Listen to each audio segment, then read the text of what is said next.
Yet across the country and even here in California, debate over LGBTQ rights has been intensifying. And while the future is uncertain, one group of LGBTQ veterans is still fighting against injustices of the past. They're among tens of thousands who were kicked out of the military because of their sexual orientation. And now they're suing the Pentagon. Our Ann Makovec heard from one of these plaintiffs who is from the Bay Area. She is here now with their story. Ann? Yeah, you know, the old policy, don't ask, don't tell, that was repealed back in 2010. But those who were discharged under past discriminatory policies are still carrying those less than honorable discharges, today denying them the full spectrum of benefits, including VA loans, health care, housing, and some jobs. This class action federal civil rights lawsuit was filed on behalf of 5 veterans who claim the Pentagon's failure to correct this ongoing discrimination is a violation of constitutional rights. We come from a very proud family of heroes, and I wanted to be a hero too. Joining the Navy was something veteran Lily Stephanides, who now identifies as non-binary, always knew they wanted to do.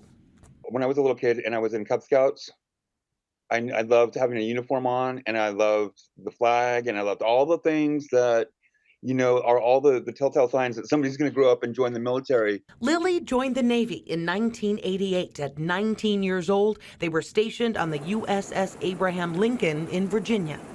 When I first got there, you know, people kind of knew that I was an LGBTQ person. It was just not spoken about, which is kind of the old way that things were done in the Navy, was you just don't talk about it. Until they were flagged. We had just commissioned the ship, and we were getting ready to go on a world tour, and there was a shakedown, and they wanted to get all the people out of the crew that were undesirable. So that would have included me.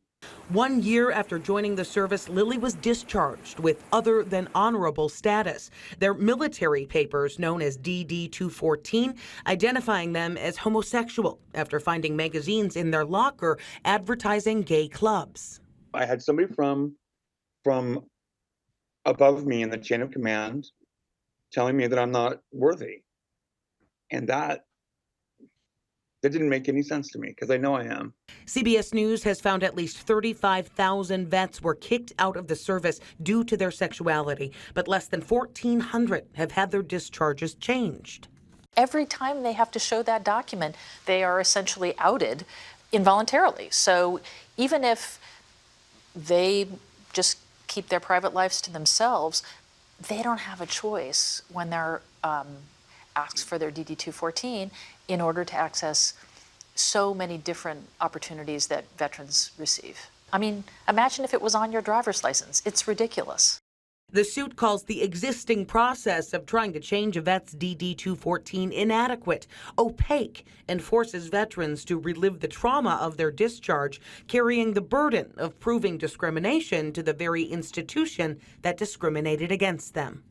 Former Secretary of Defense Leon Panetta oversaw the repeal of Don't Ask, Don't Tell in 2011. He says at the time, there wasn't a lot of thought about those who had already been discharged. In an interview last February, he said it's time to change that. I really feel that in order to be true to what we tried to do by getting rid of Don't Ask, Don't Tell, that it's not just about the future, it's also about making sure that we correct the past. The lawsuit was filed in U.S. District Court here in Northern California. It is not seeking monetary damages. Instead, it asks the Defense Department to systematically upgrade these veterans' discharge papers and remove all indicators of sexual orientation instead of placing the burden on the veteran to apply themselves. In my mind, the American military is capable of extraordinary things. And we're talking here about changing a single piece of paper. For Lily, it is much more than that. There's a hole inside of me that is still not filled, because it's a place where I left close to my heart for my country.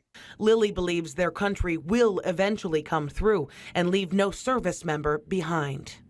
Well, a Pentagon spokesperson says the department does not comment on pending litigation, but in an earlier statement stood by its existing discharge upgrade process, saying that review boards continue to strive to finalize 90% of all cases within 10 months. Sarah.